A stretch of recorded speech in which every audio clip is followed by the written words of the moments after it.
15-16টা বছর কিভাবে কোথায় ছিলেন আপনারা আমার চেয়ে ভালো জানেন, কোথায় কিভাবে কষ্ট করছেন। আপনাদের ঠিক মতো বাড়িতে থাকতে পারেন নাই। আমি পুলিশ, হয়তো আর একজন ছিল, আমাকে বাধ্য করছে।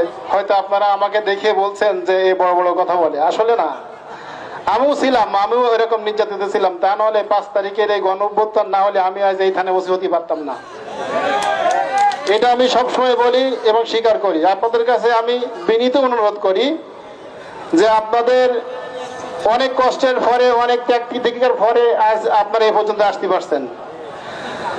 আজ 15-16 বছর পরে আপনারা যেরকম এক জায়গায় হতে পারছেন, সবার সাথে কথা বলতে পারতেছেন, ঠিক তেমন আপনাদের জেলার নেতৃবৃন্দ সবাই আসতেছে। আপনাদের বিএনপির সকল নেতৃবৃন্দ জেলায় যারা আছেন তারা সবাই কিন্তু আজ এই মঞ্চে আসতেছে। আমি আপনাদের কাছে বিনীত অনুরোধ করব যে সুযোগটা আসছে সেই সুযোগটা সদ্ব্যবহার করেন। এমন কোনো কাজ করেন না যে আপনাদের মধ্য থেকে তৃতীয় পক্ষ কোনো সুযোগ নিক।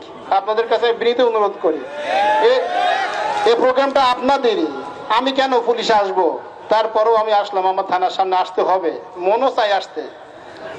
এটা একটু মনেরও টান দেয় যে এখানে একটু যাই, কথা বলি। আসলে সবসময় তো সব কথা বলা যায় না। আমি আপনাদের কাছে বিনীত অনুরোধ করি, কেউ কোনো ঝামেলা করবেন না। যারা লাঠি নিয়ে আসছেন দয়া করে পতাকাটা নেন, লাঠিটা এক পাশে রাখেন। অনুষ্ঠান কিন্তু আপনাদেরই, প্রোগ্রাম আপনাদেরই দল।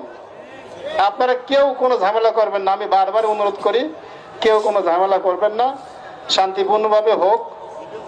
এই জন্য আপনারা আসছেন। আর আমরাও আপনাদের সেবা এখানে আসি, যতটুকু পারি আমরা আমাদের পক্ষ থেকে আমরা আপনাদের আইন শৃঙ্খলা নিয়ন্ত্রণের চেষ্টা করব। আহ্বায়ক সহ ওনারা সবাই চলে আসছে, একটু পরে স্টেজে আসবেন। আপনারা দয়া করে শান্ত থাকবেন, হাতে তালি দেবেন, স্লোগান দিবেন, সব হিংসা বিদ্বেষ ভুলে যান। আপনাদের মধ্যে যদি হিংসা থাকে তৃতীয় পক্ষ কোনো সুযোগ নেবে, এই সুযোগটা দেওয়ার দরকার নেই, আর দেওয়া যাবে না। এই সুযোগ আর দেওয়া যাবে না, এই খবর আপনারা এইটা দিবেন না দয়া করে। আমি শেষ করি, আপনারা কথা দিচ্ছেন তো, কেউ কোনো ঝামেলা করবেন না, শান্তিপূর্ণভাবে এই অনুষ্ঠান প্রোগ্রাম শেষ করবেন। তো আমাদের নেতৃবৃন্দ এই রাস্তা দিয়ে আসবে, ডান পাশ দিয়ে। দয়া করে আপনারা এই জায়গাটা একটু ফাঁকা করে দিবেন।